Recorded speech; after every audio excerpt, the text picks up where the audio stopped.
Today we get to talk about a new year, new marriage, and that's coming up right now.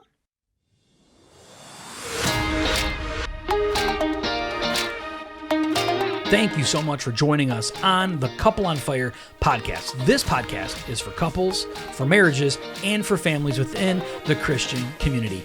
We exist to help break the stigma that happens within the Christian community. We're talking about divorce, we're talking about addiction, and we're talking about so much more. We believe that all this is possible in this life strictly based on the power of Jesus Christ and his ability to restore us fully. Let's dive in. Hey, what is going on? Welcome to today's podcast. Really funny. I wish we could have had this on film just now, just being recorded just now. It's so funny. So we're going to be talking about something, and it's a book, and we forgot to bring it in here, and Kristy's like, oh my gosh, I have to run and grab it. And she runs out into the living room to grab this book while our Chihuahua starts chasing and running and barking, thinking that there was apparently somebody was here. So it was just really funny. Kristy's face is all red. She's all flushed. She was all like, getting sideways coming into the room. Just in the nick of time. Just in the nick of time. It was really funny. So that's why we were kind of giggling and stuff when it first started. So anyway, so today we want to talk about New Year, New Marriage. And what better time than, the very last Tuesday of the year, to really talk about ringing into the brand new year that we have coming up. So Kristy went back and was looking at last year's, and we talked about New Year, New You.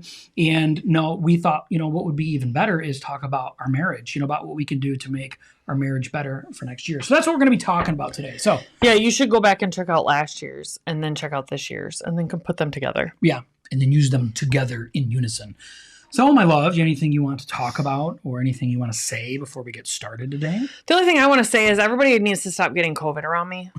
Okay? Because Touché. Josh and I are leaving next Friday, to go to Puerto Rico and then go on a cruise. And everybody apparently wants me to have COVID because everyone that has been around me has COVID and I still haven't gotten it. I mean, Josh, even a few weeks back, had COVID and I didn't get it. So almost 50% of my staff at my office have COVID and they're not at work, obviously, but I was around them and last Thursday. So I just need everybody to stop getting COVID. Is what my and I understand it's like a big, huge spread thing is happening right now. And of course, we've been planning this trip for us. This 10-day trip we've been planning for a year. And everything was okay until like 2 or 3 weeks ago. And now all of a sudden, the transformer of all transformers is showing up at the wrong time. I don't even know if that's how you say it. I haven't heard anybody say that. Do you say Omicron? I don't know. Yeah, maybe it's Omicron. Yeah, maybe. Maybe the O is silent. Maybe we don't know. Sarah, LOL, I don't want you to get it either. Yeah, Sarah. We don't want her to get it either, Sarah. That's really the whole thing but oh man. Whatever. Yeah. So I think it's the Omicron, I guess, or Omicron, however you say it, is you get super achy. You don't necessarily lose your taste and smell. The taste and smell is still like the OG one. And then supposedly, right? Yeah, supposedly. And the other one, the Omicron, you get super nauseous, headache, and super achy, like the flu. Yep. So it's different strains.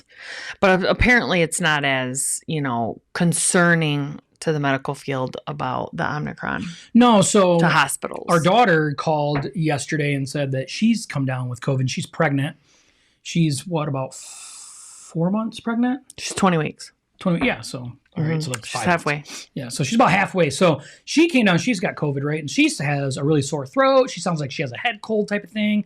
She's super tired, stuff like that. So she went last night because she's pregnant and she got to get the infusion. So she went to the hospital to get it done when she was there for like 8 hours waiting to do it.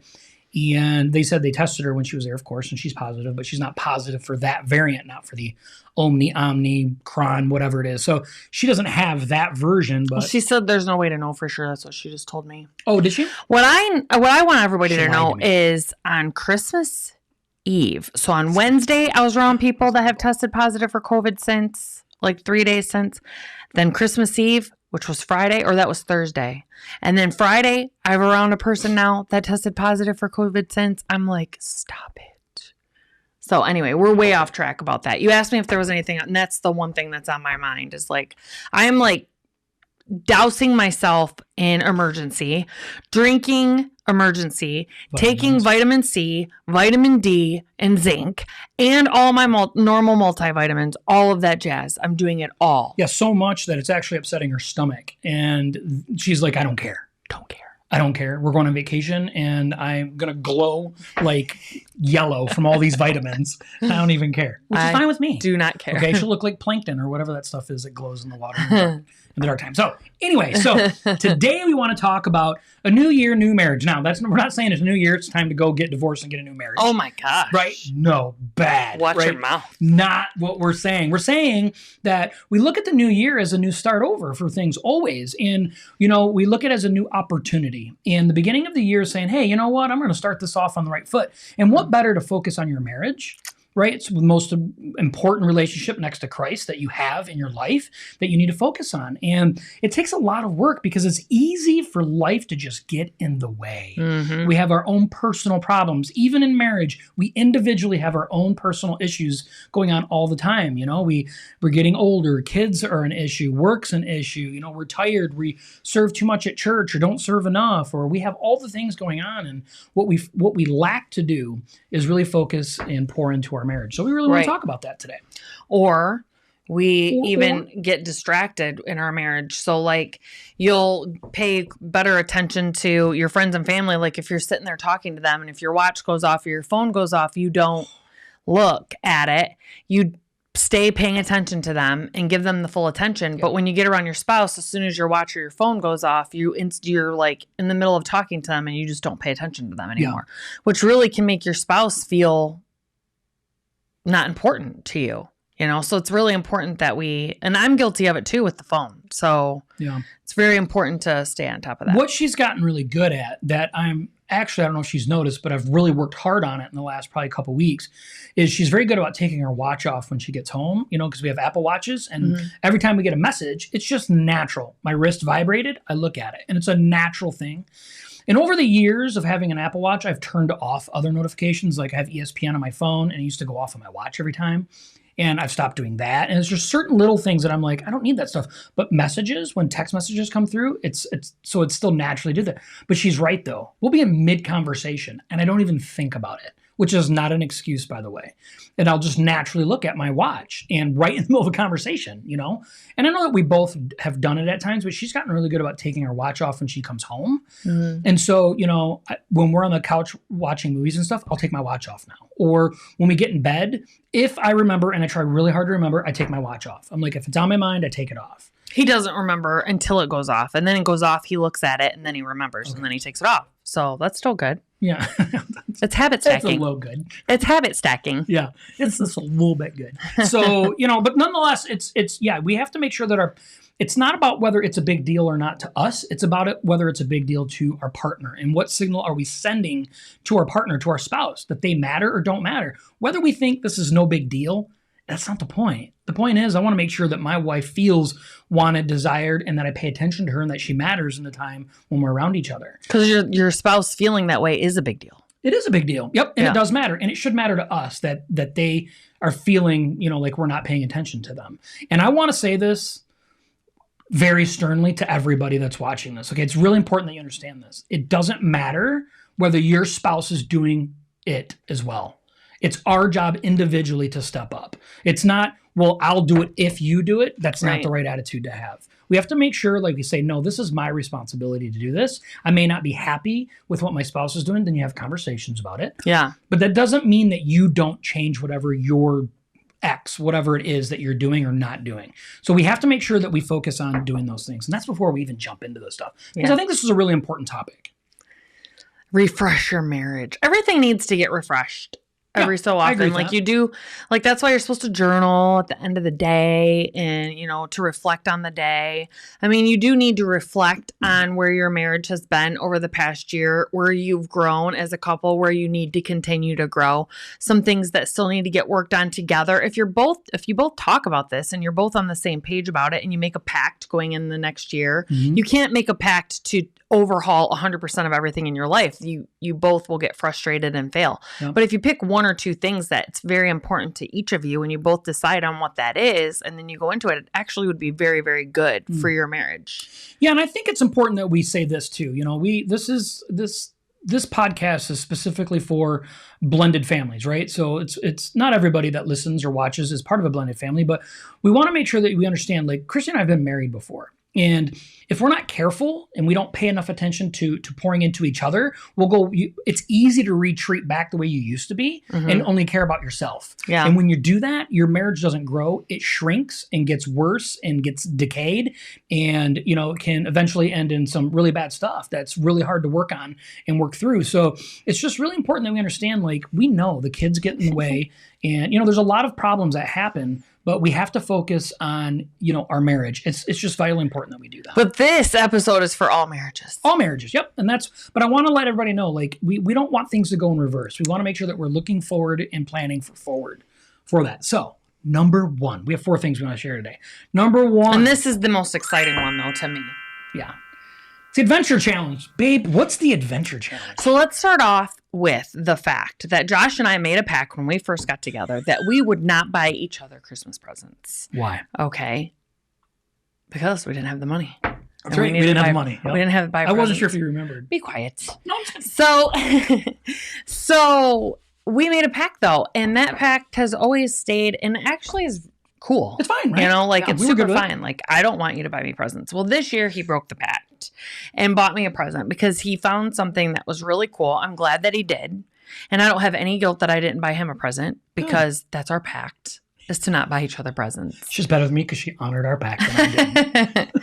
But what he bought me was super cool, and it actually is a present for him too. So let's just be honest. It's an us so gift. we each got a present. I mean, if we want to be technical. I feel like she's trying to let herself off the hook on this. So this is called... Pull it back by your face. Keep going back. There. Boom. Here you go. The Adventure Challenge. Yeah. The couples edition. So there is a family edition. There's different editions. Yeah, I don't remember all of them, yeah, but there is like 3 or 4 different kinds. Yeah. So then there's a family edition too. But what this is cool is it's called the Adventure Challenge Couples Edition. What's really cool is I love it. I'm in love. So there's 50 different things in here, and you can't see what they are. So they're like lottery tickets, kind of, so these are covered up. You have to scratch them off. The deal is, though, if you scratch one off, you have to do it. Mm-hmm. So that's the deal. Yep. So you don't have to go in order or anything. You can flip through the book. And the book is, Josh can put a link at the end of this. I will. I'll add a link you can get to this book. But what's really cool is you can flip through, and it tells you, like, there's categories. There's a key that tells you a little bit about, like, each thing. Was that what you were getting ready to say? Yeah. Maybe she was going to say that. I don't know. I was jumping ahead because there's a key, and I think that's really awesome. It kind of gives you an idea of what you need. I'm getting there. Okay. Goodness. So one categories are called Food with Bae, I'm Crazy About You, Creative Couple. So it says, like, one of them is double dates, like you find another couple to do together and things like that. So when you go into each one, you can look to see. It tells you how much money it costs. Some of them are free. So it tells you if it's $0 to $50. The most they cost is $50, but some are free, some are $5, some are $10, but it tells you what time of day, if you can do it any time of day, if you can do it, if you have to do it during the day, if you have to do it at night. It tells you if you do it at your house, or if you have to do it indoors, or if you have to do it outdoors. If you have small kids, if you need a babysitter. It shows a car if you're going to have to probably travel somewhere. It shows you if you need to get supplies. It shows you a little thing like if you need to take some planning before you scratch it off. Like, it's probably going to take 2 to 3 days of planning. So when you scratch it off, plan on not doing it 2 or 3 days later. But what's really cool is each one then has a little like 3M strip next to it. You can't really see it, but it's right here to take a picture, and you pick your favorite picture of the date and you stick it on there, and then you write about the date underneath, like a little, like 3 or 4 lines. And it's like a little diary of dates. Like a scrapbook, yeah. Yeah, a scrapbook. That's a better word. Yeah. So dates that involve art or creativity, just what it sounds like, a trust fall, dates that involved other couples. dates that involve making food or involve meals. And some of them say it's going to be messy. So you know before you scratch them off that it's going to be messy. Some of them involve getting wet. Yeah. So it says, make sure that you take a bathing suit or something or in clothes that you don't care are going to get wet. Yep. But what's really, really awesome about this is it is super exciting. And we've been together for 11 years, and you do run out of, Jay and Laura have a little book that tells you different dates that you could go on. I don't remember what it was called, but it is important because, is that it? Yep. Right there. Ultimate date night. Yes. Ultimate date night. 52 amazing dates for busy couples. So the reason why you need this in a marriage is Josh and I have been together for 11 years. And that book is beautiful too. And you run out of, I love going to the movies. So I would never get sick of going to the movies unless we went every single day, which would never happen. But I don't mind going to the movies and eating popcorn or going to a park in the summertime. We live in Michigan, so you can't always go to a park or going out on a walk in nature outside, not inside. But pretty much going out to dinner. Mm-hmm. I'm not a huge bowler. I mean, there's only so many things that you can think to do on your own. And it's not like I'm like, oh, babe, for a date night, let's go bowling. That does not sound awesome to me. Maybe it does to him, but it doesn't to me. It does not to me. So these things like this adventure challenge, this can bring awesomeness, spontaneity back into your relationship. That's what I was going to say. That's the thing that I like the most about it is because I think what you love is spontaneity. You love being spontaneous about things. You like things to not be pre-planned. Right. Always. Yeah. You like to plan things, but this type of stuff, you like not for us. Right. Not for us. Right. And that's just the honest to goodness truth. And so I seen this as fun and spontaneous things. Yeah. And believe it or not, whether Kristy wants to even admit it right now, she is very adventurous. She really is. She likes to think that she's not sometimes, but she really is. And so these types of things, adventurous. She thinks she is. If you want to travel to the UP and drive anywhere on the drop of a hat, I'll go. Now, if you say you have to get on a plane and fly to a foreign country where they don't speak your language, I'm like, She won't do it, but after she did it, she'd be like, that was incredible. Yeah. So that's what this is, right? And it's really funny. So the directions tell us. We're kind of beating this as a dead horse. Oh, I love it. Really important. This is the thing, right? I was like, okay, but part of the rules is once you scratch it off, you have to do it. She's like, no. See, instantly, she's like, nobody's going to make me do this. And that's the part of the fun of it is you want this. That's a good agreement and say, no, we are going to do this. No matter what it says, because it doesn't tell you to get on an airplane. It doesn't. Because everything in this book is under $50. Yep. And there's categories that says free or under $10. Yep. So, and then they said that everything on here, you actually can manipulate in a way where it's actually all free. I did read some other stuff about that. So but I'm just saying this could work for anybody. The book is, it's not cheap for a book. It's $50, right? Costs $50. But I think what you could get a whole year out of $50, $50 you pay for this thing, you could get 50 dates out of that. And if you go on a date once every 2 weeks, that's more than a year's worth. Yeah. And so I just thought this is an awesome thing. And so, when we say the first thing for us to talk about a new year, new marriage, we talk about adventure challenge. What are you doing? Yeah. To up your marriage? What are you doing in an adventurous, challenging way to up your marriage? We challenge you to get the adventure challenge. We do. We do. And then we can all do it together. That'd be fun. And we could post pictures. Yeah, you hashtag adventure in our challenge. group. Yeah. Yep. Yeah. So I just think it's a really, really fun, awesome way. They did an amazing job. The quality of this is amazing. So you can get one with a camera too that prints out the Polaroids. And I think that's $150. If you get the book and the camera, Josh didn't get the camera with it. He just got the book. So, and I don't think $50 is bad for the book. I really don't. No, I don't think so either. I thought it was a really good deal. I jumped right on. Is your marriage worth $50?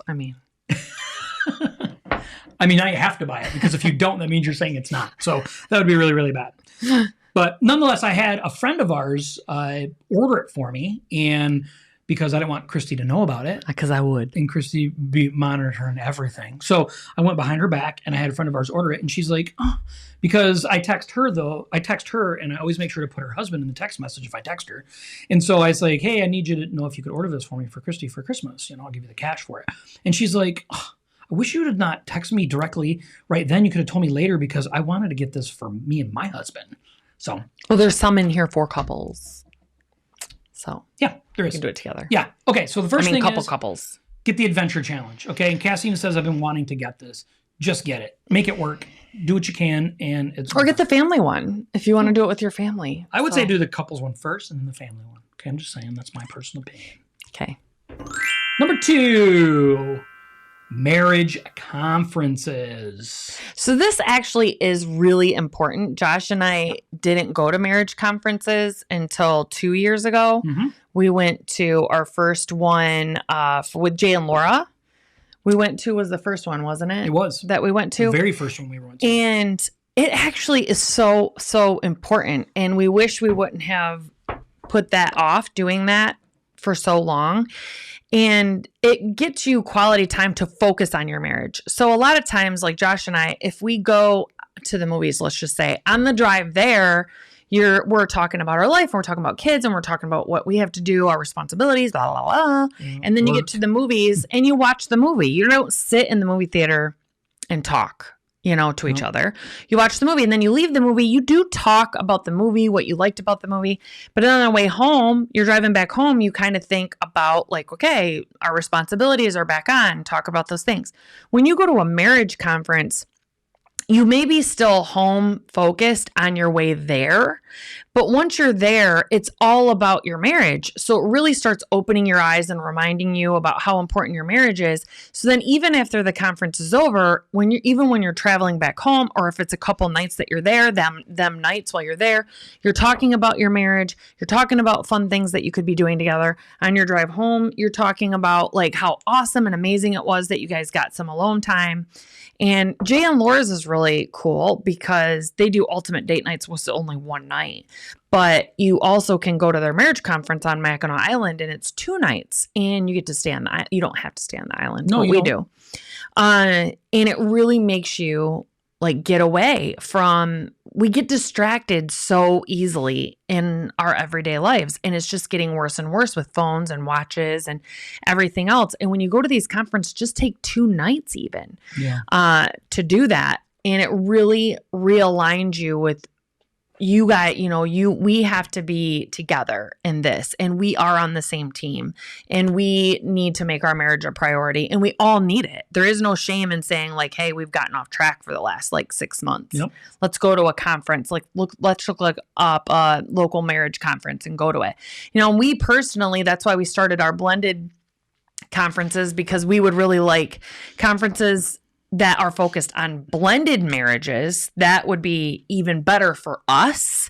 But if there's no blended marriages conferences around you, we did our own this past April because there really isn't any around us. You go to a marriage conference. Yeah.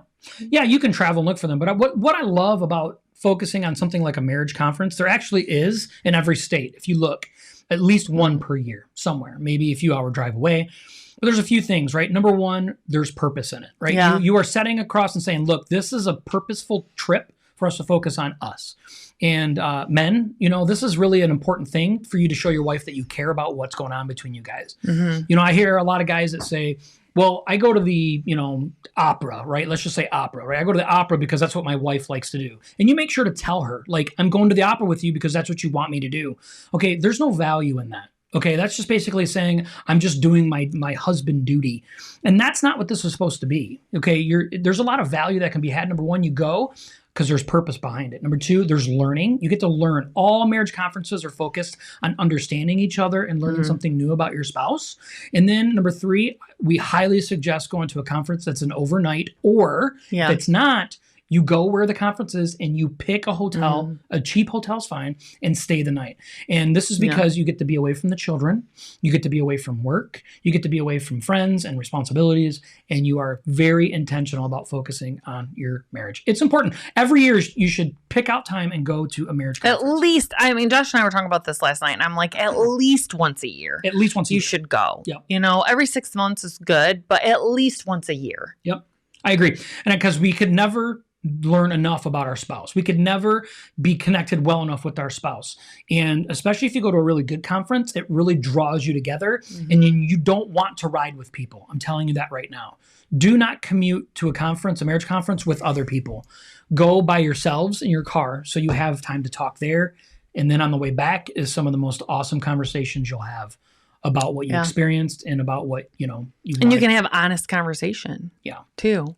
Yeah. We really love doing it. We've went to quite a few now just in the short period of time. Yeah. Just in a couple of years, we went to like 4 or 5. Yeah. Believe it or not, this cruise that we're going on next week was first initially it was a marriage cruise, and the marriage portion of the cruise got canceled, and we're like, we're staying on the cruise. Like, we're just staying here.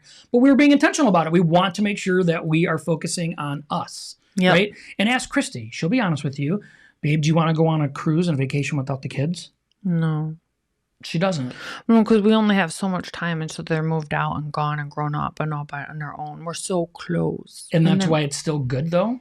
And the last time her and I were on a vacation together was our honeymoon 8 years ago. Now almost 9 years ago. 2013. Yeah, almost 9 years ago. And so this is still important, right? Nobody's saying it's easy and you want to get away from your children, but it's important that you do these things. And I'm not saying go away for 10 days. Our kids are older now. They're fun.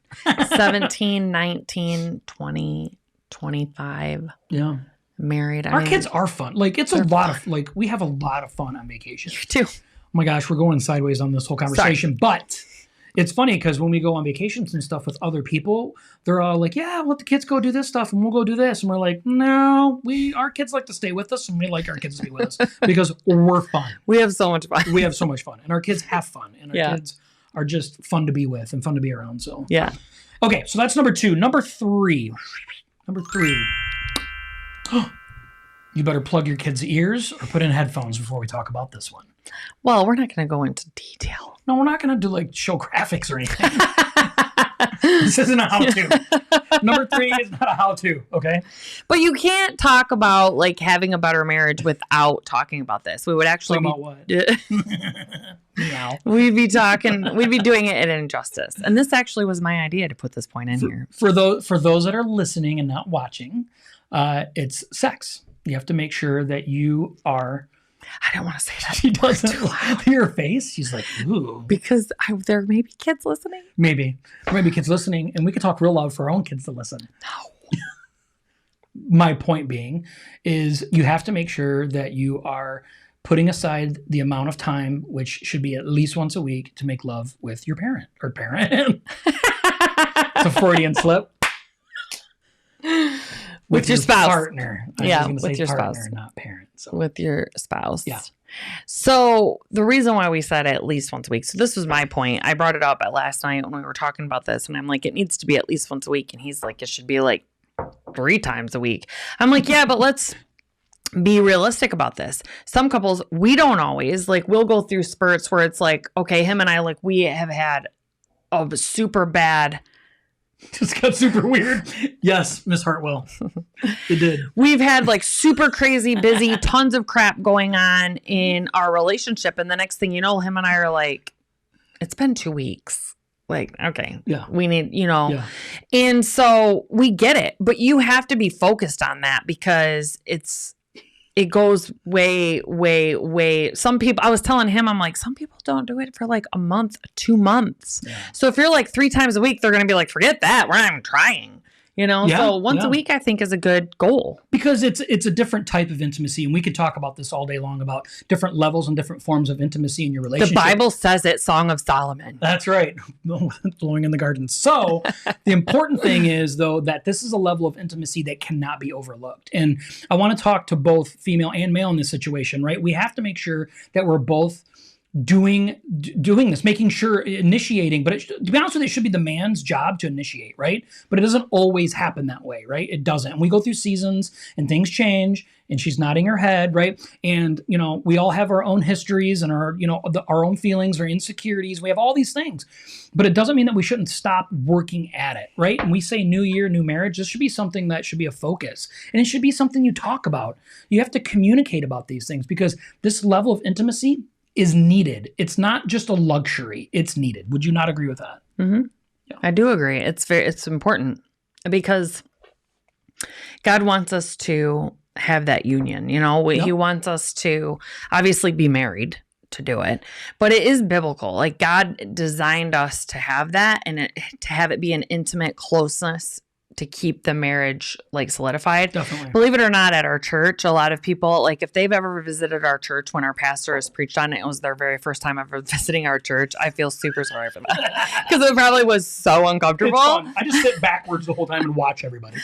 But our pastor, I like really am like give him kudos because he does, it's not like he does it once a month or something, but like once a year, he does talk about the importance of intimacy in a marriage and how God wants us to have it. It is a godly thing. Yes. And to not look at it as a bad thing. And he has said from the pulpit that if you let a man go longer than 3 days, that it's bad. You know, I feel like that was kind of sketched in from him. So it's like, I'm looking at Josh. I'm like, you know, after day 5, sometimes I'll look at him and be like, are you going to cheat on me? Right. Like, we have a lot going on. I'm super tired. I just need to start saying yes. But if you're going to start cheating, okay, let's. Right. I need my 5-day fix, okay? I'm an intimacy junkie. But our pastor actually has talked about it from the pulpit and done whole like sermons on it about how important it is. Obviously, it is important. Much more eloquent and uses a lot more Bible verses to talk about it than we are. But we like to have fun with it a little bit and joke around to break some of the ice about it. But it is really, really important. And the thing about it is the more that we get comfortable, like Josh was saying, some of us have, you know, insecurities and stuff. And I have insecurities too. But the more that I allow him to like touch me in all the roly, like chunky places, the more comfortable I get with myself even. And I think that's the goal.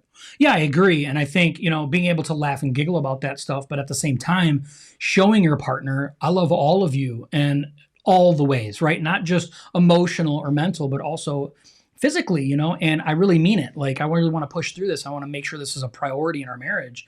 It's something that's just really important, you know? Well, there's two things, though, when it comes to nuclear marriages and blended marriages. The nuclear marriage, you get together and you're all young hottie patati.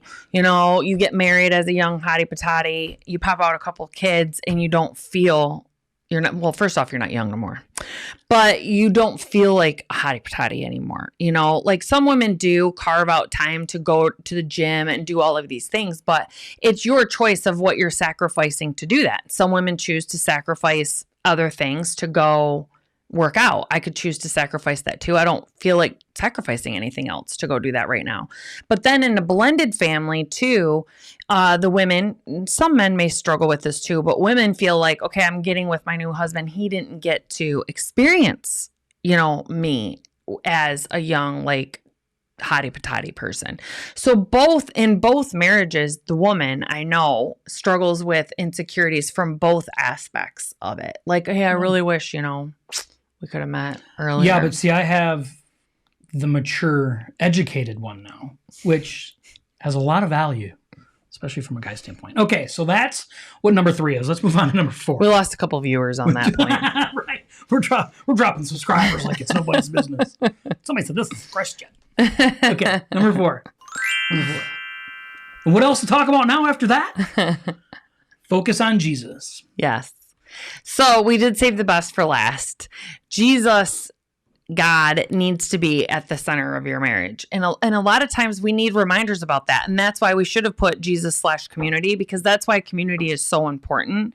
Because, you know, we're talking with a couple right now and they are like, hey, we just need to talk with you guys for a little bit. And they live in a different state. So we're Zoom calling with them. And it's like, you get in the thick of it and you get into life and all this stuff. And you need a couple to speak into you from an outside perspective and say, hey, God has designed you for this journey. Like, it's hard right now, but this is your path that God already knew you were going to be walking. And you can just see them like sit back for a second and be like, you're right. And we all need to keep God at the center, but we humanly don't do that because we get beat up so much. Satan is constantly trying, and the world is constantly trying to divide marriages, whether they think so or not. The world is. Sex is thrown out into the public, like it's really cool to have multiple partners and not be monogamous, and to check out other women like, oh, I'm just looking, or guys, I'm just looking, I'm just enjoying God's creation. I'm not doing anything wrong unless I actually touch. Right. Yep. And so it's very, very important to keep God at the center and have biblical principles and be praying, but then have a community that when you really are getting beat up, you can talk to openly and honestly and not be ashamed about what is going on in your relationship, and have another couple look at you and say, this is where you're supposed to be. It's hard right now. It's hard, but God has not forgotten you. God is in the middle. God has designed you for something just as this, and he will give you the strength. You have to lean into him. And then you're like, you're right. God had, God is here. God can give me the strength. God has not forgotten me. And we all need that. We all need that. Yeah, it's funny because Kristy and I, and we've said this multiple times, we'll leave a social setting, and I'm not saying this to be negative. I'm going to explain to you why I'm saying this. Oh my gosh. No, it's good. And we'll leave and be like, man, that's so much different than the Christian community we belong to. And why? Why is the non-Christian community feel and act and it just has a different, has a much more negative feel than the Christian community. And we can say that because we've been part of both, right? We lived a long time in the non-Christian world, and now we live in the Christian world. And now we can, in perspective, we can look back and say, well, because the majority of Christians or the local church, right, that we belong to, all kind of have the same thing that pulls them towards, and that's Christ, right? So we all have the same focus, right? We're focusing our energy on trying to be better people for Christ. We're trying to make sure that we're worshiping with the way that we act and the way that we think and the words that come out of our mouths, right? To worship Christ. We all have the same kind of end goal. And with that, automatically brings us forward in a different way. And so when Kristy says focus on Jesus, that's not just our personal relationship. That's what she says is, also, what about your local church, your community of people that you're around? Encompass all of what Christ is trying to encourage us. And what ends up happening is not only do we get individually encouraged, but we get encouraged as a couple. And we want to be stronger as a couple. And, that's something that we really push in our own Christian community, in our life group and everything, is doing things as a couple and really focusing on these things. And everybody's on board for that. Anybody we ever talk about that, they're just like, yes, that makes sense. We want to do that too. And so when we say that, we want to wrap this up with saying focus on Jesus, if we're not making Christ the center stone of our whole everything, we're really not being pulled towards something that's going to give us the momentum that we truly need.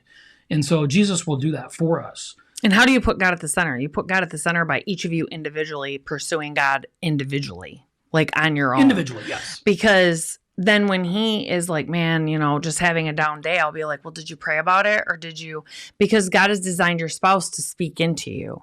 So, and it's the same for me. Like, I'll be like, so frustrated and just having really bad time. And he'll say, have you been doing your devotionals lately? Or have you reached out to a Christian friend? Or have we prayed together in a while?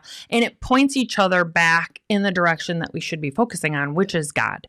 And that is what marriage and that's what community is designed to do, is to point each other back. And I do think that this is a God thing. You don't even know this. And I had to chuckle a little bit. I just today had a friend who has known me for a very long time text me and say someone she knows just started visiting ACR, not our Celebrate Recovery, but ACR. And they let her know that she went there to talk about her marriage and her grief and about the divorce and stuff. And she let her know, like, yeah, a whole bunch of people that were there were talking about different things. And she's like, I thought this entire time that Celebrate Recovery was just for alcoholics and drug addicts. And she's like, they talk about things like self-esteem and codependency. And I'm like, she goes, they call it hurts, habits, and hangups. And I'm like, yes. That's Celebrate Recovery's slogan. And she said, I want to start coming to a Celebrate Recovery so I can try to be a better person for my marriage. She's like, because my marriage is suffering right now, and I really want to try to become a better person for my marriage. And I want to, talk about self-worth, and I want to talk about codependency and things like that.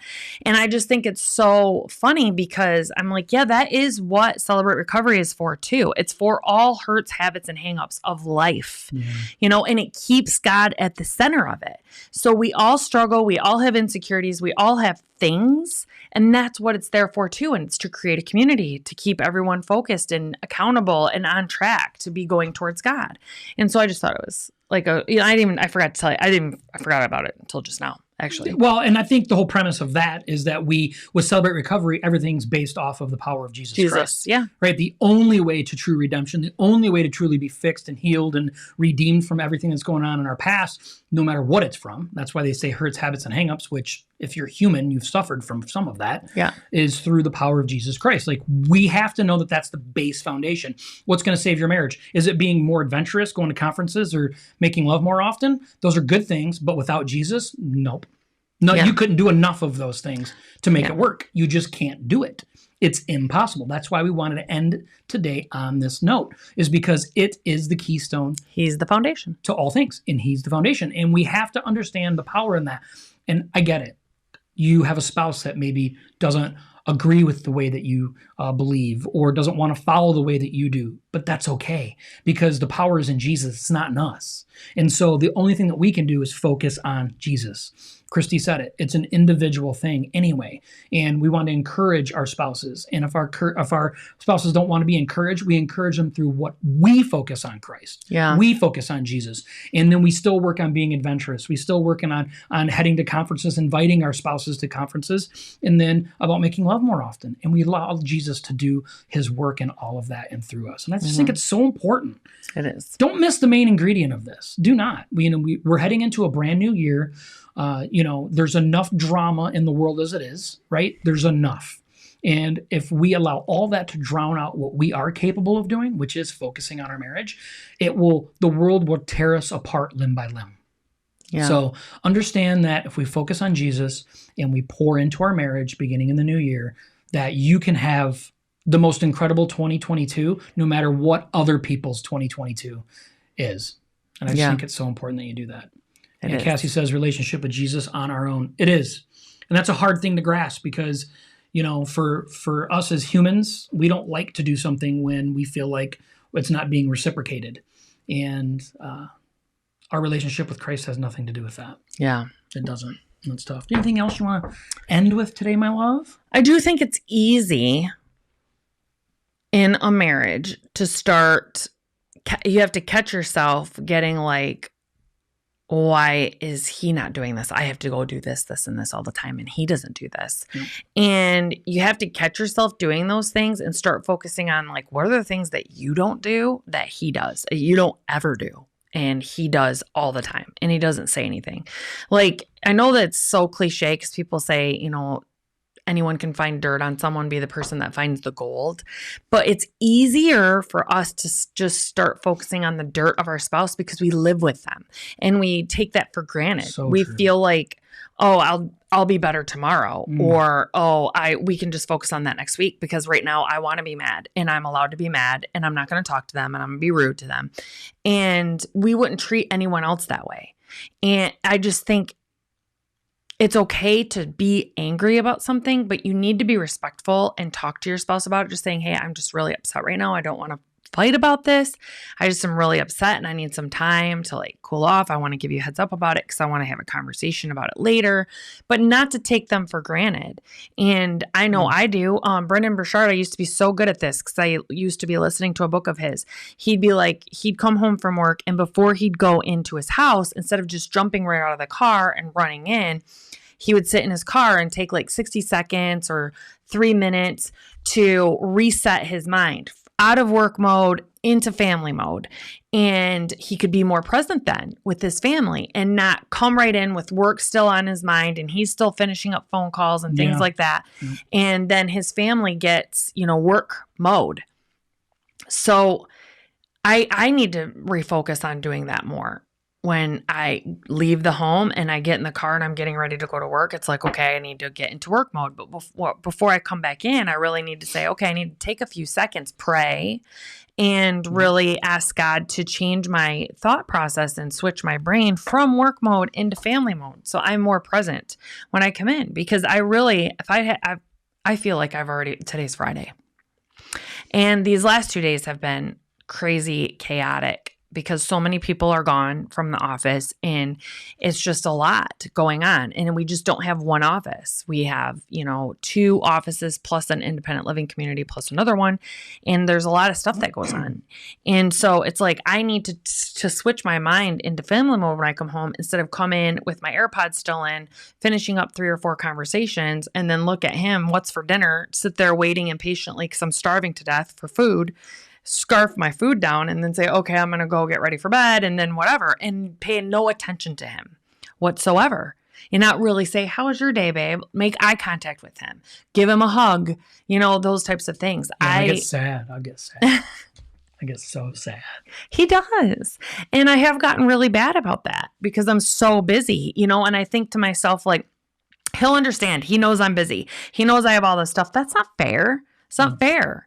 To him. Thank God for him that he's gracious. He knows I'm human and he knows that, I'll come back around. But you always come back around. And I feel like, and I don't want to speak for you, but I feel like that's part of what gives our marriage values, because I always want to be the person to come back around. I don't want to leave things like it is and like, oh, she didn't complain about it, so I'm just not going to do it. Yeah.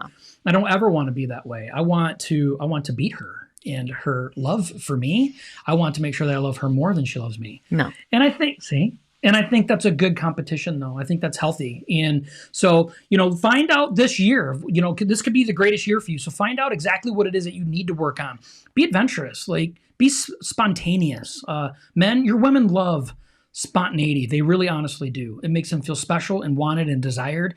And it's important that we do. Find a marriage conference. Believe me, if you're in Michigan, it's not a problem finding one. Jay and Laura do one every year, 2 times a year, actually. Every 6 months. Yeah, every 6 months they do one. They do it up north, and you stay a day or 2, and you can do that. And they're always great. They're fun. They're Christian based, and it's just a lot of fun.